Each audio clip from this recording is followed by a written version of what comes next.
Well, good morning, everybody. Well, thank you, the Minister panel, for such a great discussion. The Minister from Sierra Leone, right, from DRC and from Ghana, and of course from the host country, Senegal. So we heard from you, the demand from you, and also the expectation from IFPRI. Things do happen, things do change. I remember 5 or 6 years ago, IFPRI had some workshop here, and IFPRI's former board member, Baba Doon, who is sitting here, really asked IFPRI to increase its research, its presence in West Africa. So after 4 or 5 years, I'm glad to report to you that our presence in the region has increased. Very large program in Nigeria, large program in Ghana, more importantly, a regional headquarters here in West Africa. So after 2 years construction under Osman Badian's leadership, so we have a very strong presence in Dakar. I have more than 30 staff here based in the region to work with collaborators, policymakers, and practitioners on important food and nutrition security issues in the region. Now, what I will do here is just to try to give you some flavor about the global food policy changes and events, policy evolutions in 2012. As you know, IFPRI began to publish its annual food policy report starting from 2011. So 2012 is the second volume, and 2013 will be the third. So what I will do is go through some of the major findings from this report and try to come back to Africa to look at the challenges and opportunities for economic transformation in Africa, which is the title of this workshop. As you might have seen, we have 2012 Global Food Policy Report English version available outside of this room. To fit the regional demand, we also published the French version, although I couldn't read it. Even there is a typo, I couldn't correct it. But it's available outside. It's an overview of the Global Food Policy Report. The nice thing about this is you don't need to read the whole volume, which may take you several days. This one, if your French is fluent, probably you can do it in 30 minutes. Okay, now for 2012, the global food system remained very fragile. The FAO revised its estimates about the number of hungry people in the world. Around 2007, 2008, the global food prices affected not the poor people, hungry people. FAO estimated that more than 10 billion people were hungry around 2009, 2010. But the latest figure from FAO, or the revised figure, shows that 2008 food crisis didn't increase the number of hungry people. So part of the reason is because the methodology has been revised. Part of the reason is because the data parameters have been revised or adjusted. But the key message remains. That is, we are still off track of MDG goals. MDG, Millennium Development Goal number 1, is to cut the percentage of hungry people by half from 1990 to 2015. So we are off track. You will see that figure there.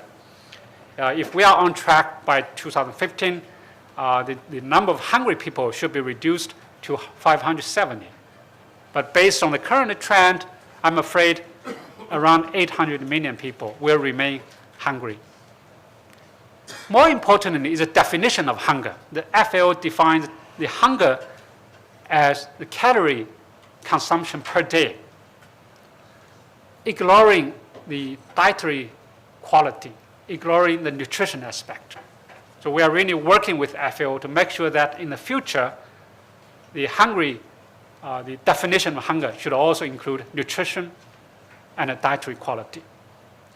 Clearly, in the last 2 or 3 years, the drought, the conflict have made the global food system very volatile, particularly the Horn of Africa drought, the drought in Sahel region, in this region, and the drought in the United States. So August 2012, the drought in the United States pushed major global food prices to the historical high. In 2012, there was no lack of debate, discussions, events around food security issues. So G8 launched its new Alliance for Food Security and Nutrition in Africa. The private sector, the development agencies, the government committed to work together to use $3 billion to cut more than 50 million people out of hunger in 10 years. So that was a commitment by G8, and Obama launched this initiative in May in Washington. Then G20, the group of 20 countries, agreed to boost agricultural productivity after a very productive debate in Paris in 2011. So G8 countries have committed to boost agricultural productivity.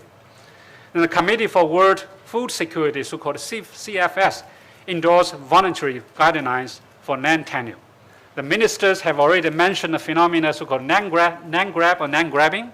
After 2007-2008 food crisis, many major importing countries, food importing countries, begin to look for new sources of food imports. So they begin to invest in land in Africa, in South Asia. Now the question is, how can the smallholders will be protected? The smallholders will not lose land. The smallholders will even benefit from that engagement. So as a result of that, the Committee for World Food Security endorsed a voluntary guidelines for land tenure. So IFPRI was part of that in providing input, in providing support in get that guidelines approved or endorsed. Then Rio Plus 20, so at 20 years after the first global conference on sustainability, the Rio Plus 20 organized 100,000 people in Brazil to debate about the green economy. So how can we continue to push economic growth, which is very much needed. But in the meantime, that economy must be green, that is sustainable, good for the environment. Food security must be the key in this debate. The poor people, hungry people, must be the center of the green economy, of the sustainable development. Obviously, several events were launched by, several initiatives were launched by the UN Secretary General, including Zero Hunger Initiative, including net loss of fertile land, and so-called net or zero degradation of land. And every year around the end of September, the UN General Assembly also have several events related to global food security issues. And these events have become more prominent for the last 4 or 5 years, since 2007-2008 food crisis. So the launch of the nutrition parameter tried to track, monitor certain private companies, how they have done, or how their business practice have done to nutrition of poor people.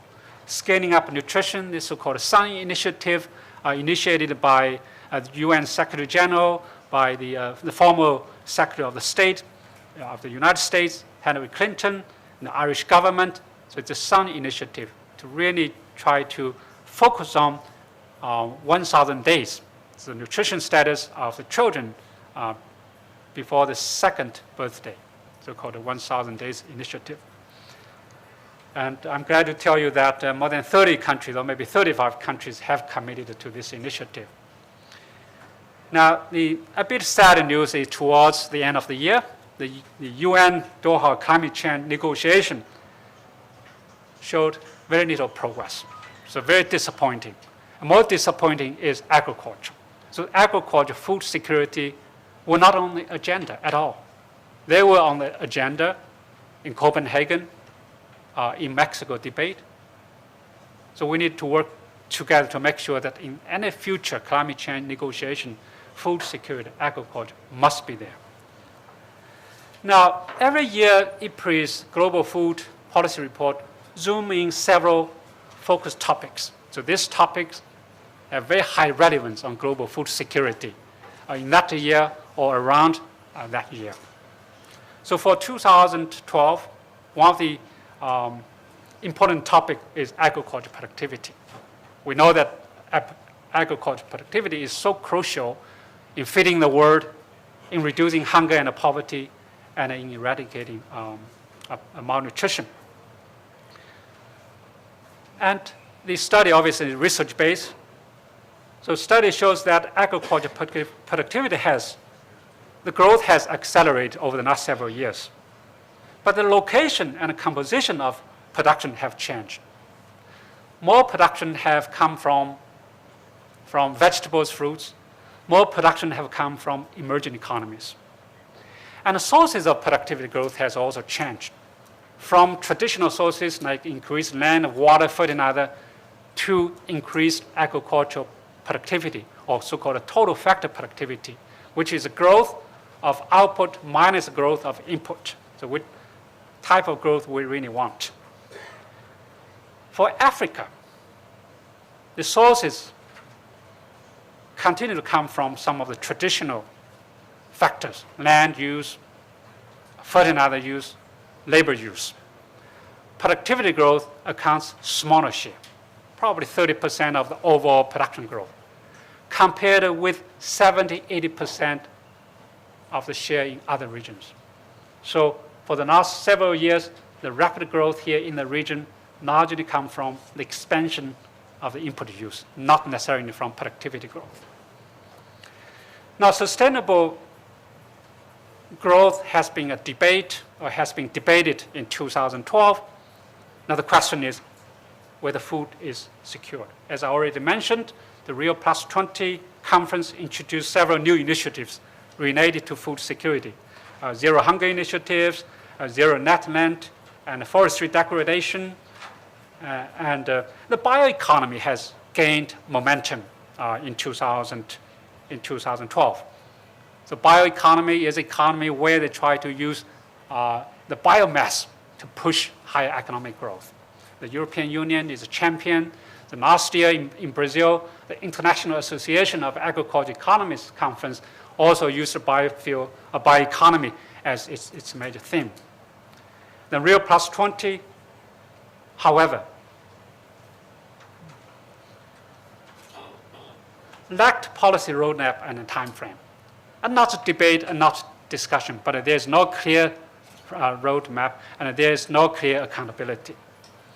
And the private sectors, civil societies were very much engaged, but they need incentive, they need knowledge information to further encourage them to play a much greater role in global discussion on sustainable growth. The most exciting thing for the last several years, particularly in 2012, is the discussion, is the high-level commitment to narrowing the gender gap. The 2011-2012 FAO SOFA, the status of agriculture, highlighted the role of gender in narrowing the gap in productivity between men and women and its large impact on poverty hunger reduction. IFPRI has worked with several agencies, including USAID, Oxford University, in introducing or developing a new indicator, so-called Women's Empowerment in Agriculture Index, by using data from Uganda, Guatemala, and Bangladesh, so 3 regions. Develop an indicator where you can track, monitor how different countries have committed to narrowing the gender gap. I'm glad to tell you that many development agencies and national governments have committed to use this indicator to track, monitor their progress. So what we need to do more is to build more evidence, evidence-based, and strengthen women's assets. So the most important empowerment actually is the ownership of assets, in addition to their being part of the network or being part of the income generation. So owning the assets is critical. The jobs for Africa youth. We have talked about the transformation here in Africa, economic transformation, agricultural transformation. But what is the purpose of the transformation?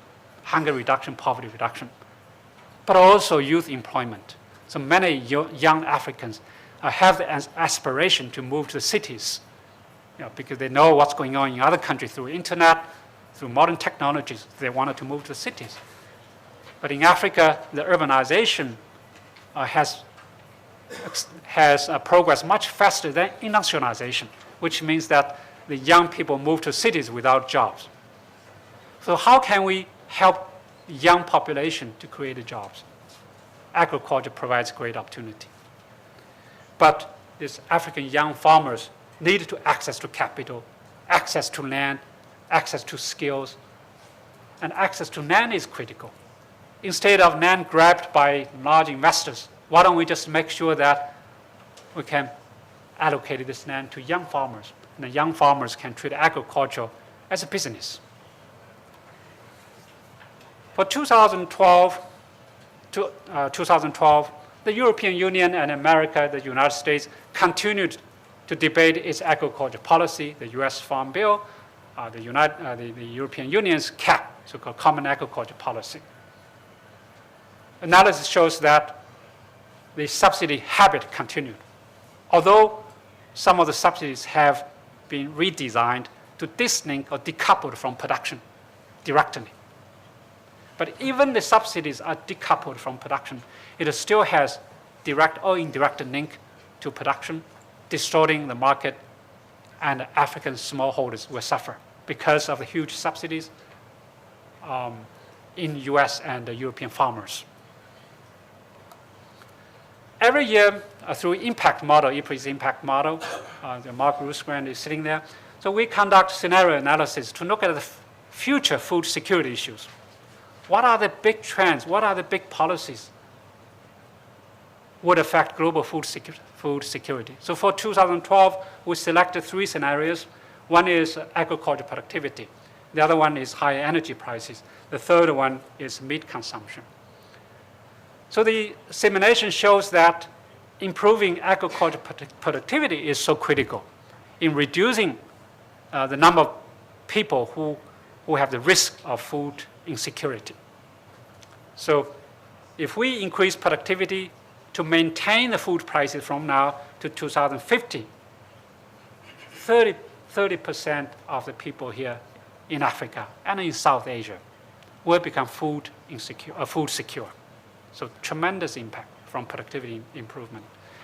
High energy prices, if the energy price doubles from now to 2050, you will see in South Africa, in Africa, in South Asia, in Latin America, 15% or even 20% of the population will become food insecure.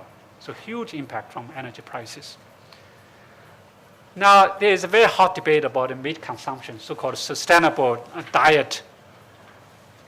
Again, so our simulation shows that it's not the OECD countries, the rich countries, their meat consumption will affect the global food security.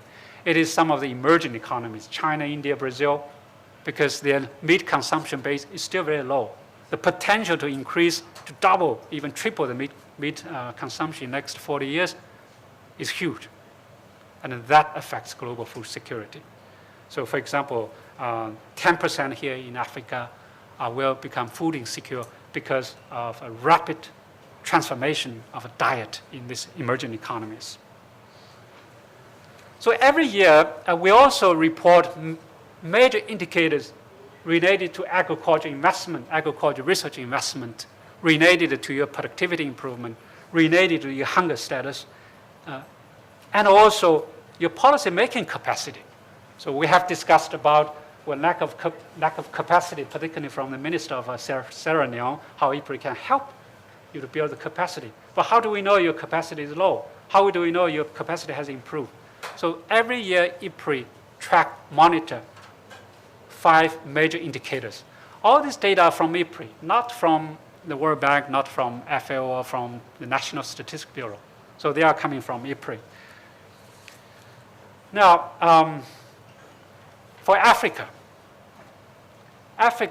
for the last decade or so, Africa has experienced rapid transformation.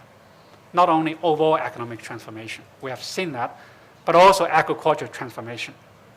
What are the opportunities and the challenges for this transformation for food security and nutrition security? Rapid economic growth. You will see many countries, Ghana, Ethiopia, Rwanda, have reached the economic growth of 5%, 6%. This is rapid growth by any standard. If this growth rate can continue for another 10 or 20 years, all these countries will move to middle income and probably even higher middle income country categories. Foreign direct investment is also coming to Africa, particularly after 2006. So you will see a big jump in 2007, 2008, and because of financial crisis in 2009, 2010, it came down a little bit, but it recovered again in 2011. 2012, 2013, I'm very sure the foreign direct investment has continued to flow in this region. And the per capita GDP is also growing. This is a very different story when we heard 10 or 15 years ago. We heard that African economy has been stagnated for so many years. Agriculture production has not met the goal of even the per capita food consumption remain the same. The agricultural growth has also been accelerated. So look at the agricultural growth. So many countries have reached 6% target, or some countries have also moved very closer to that target. So rapid transformation in agriculture. Now, some of the countries like Ethiopia, Nigeria have launched initiatives, so-called Agriculture Transformation Agenda, Agriculture Transformation Agency, and probably more importantly, it's a regional initiative, so-called CADA. 6% agriculture growth was a target, was the ambition in 2003 when the African leaders met together in Maputo. And the countries also committed to use 10% budget to support agriculture. I'm glad to hear that Sierra Leone has reached that target, and many countries have also, like Ethiopia, Tanzania, Malawi, have also moved towards that target. Here in Senegal, the percentage is very low. You heard from the minister, 1.5 or maybe 2%.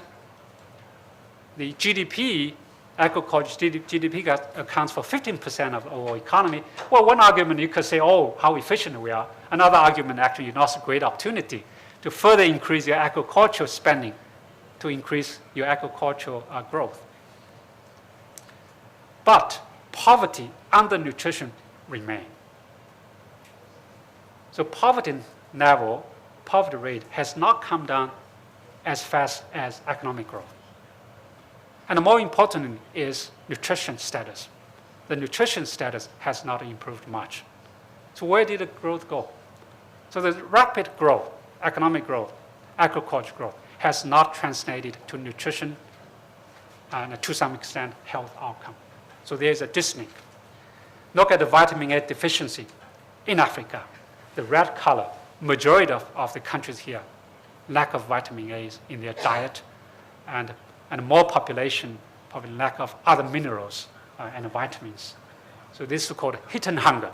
So hidden hunger sometimes even more serious or more damaging than visible hunger. So affect your physical and mental capability. So why the economic transformation have not benefited the poor and hungry in Africa, and how we can change that? Focus on smallholder farmers. Link growth to nutrition and health. Build resilience against shocks. So all these are critical elements. How we can really make sure that economic transformation, agriculture growth can link better poverty, nutrition, and health outcome. Why smallholders? 80% of our farmers here in Africa have the land less than 2 acres, 2 hectares. It's very small. So 80%. And they account for majority of poor and hungry people. Well, one solution is to move them out of agriculture, move them to urban centers. But are there opportunities to do that? At least in short run, there are no such opportunities. Linking growth to nutrition and health, make sure that when we design agriculture strategy, when we design agriculture investment, we already have nutrition in our mind. So promote productivity growth of more nutritious foods. So not just the rice, wheat, maize, vegetables, fruits, or even within stable crops like maize, using a biofortified maize. So that has higher vitamin A, or in the future, maybe even other minerals. Increasing demand for and access to nutritious foods and our entire value chain. Fruits, vegetables, meat, and even certain staple crops, make sure that we take into consideration of nutrition along the whole value chain, starting from production, even seeds, and farming practices, agronomy, harvesting, processing, until consumption, the whole value chain. And obviously mitigating nutrition and health risks associated with agricultural zoonotic diseases. So if agriculture becomes more intensified, if agriculture becomes more urbanized towards urban centers, then your animal production will also become urbanized.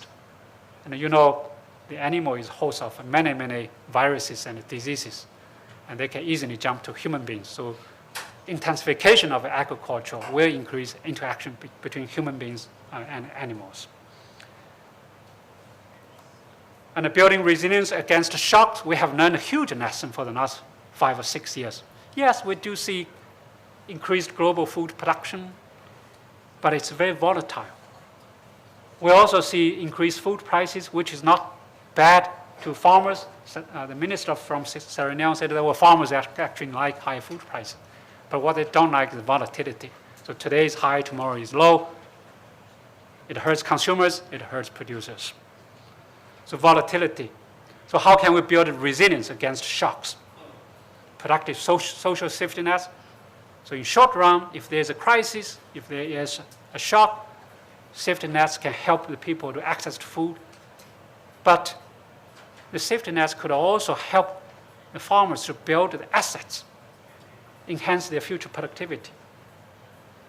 And we should also improve the data and information to better predict and respond to shocks.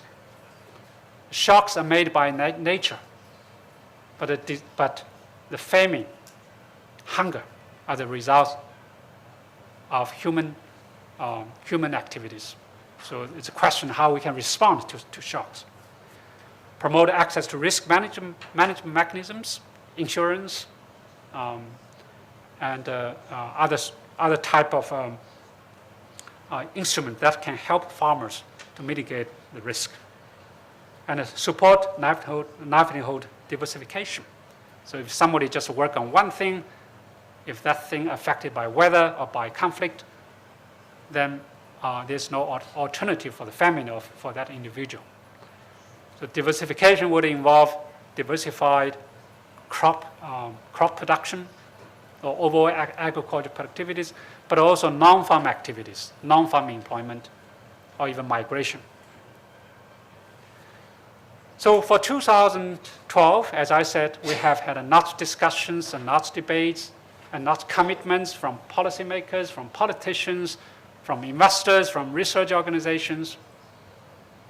But we have to make sure that all these discussions, commitments move to actual implementation. So we got to walk, so-called walk the talk. And if we all work together, I'm confident we can end hunger sustainably by 2025. So this is a key sentence IFPRI tried to promote, or maybe I try to promote. The UN Secretary General had an ambition to cut hunger in our lifetime. So I challenged him, what do you mean lifetime? Then he changed it to our generation. Again, what do you mean a generation? One generation is 20 years, 30 years. So the goal has to be precise, ambitious, well, obviously also realistic. But don't forget sustainability there as well. So without sustainability, the food security, nutrition security will not be able to be achieved. So this all have to come together. So we can end hunger sustainably by 2025 if we all work together, if we all walk the talk. Thank you very much. you.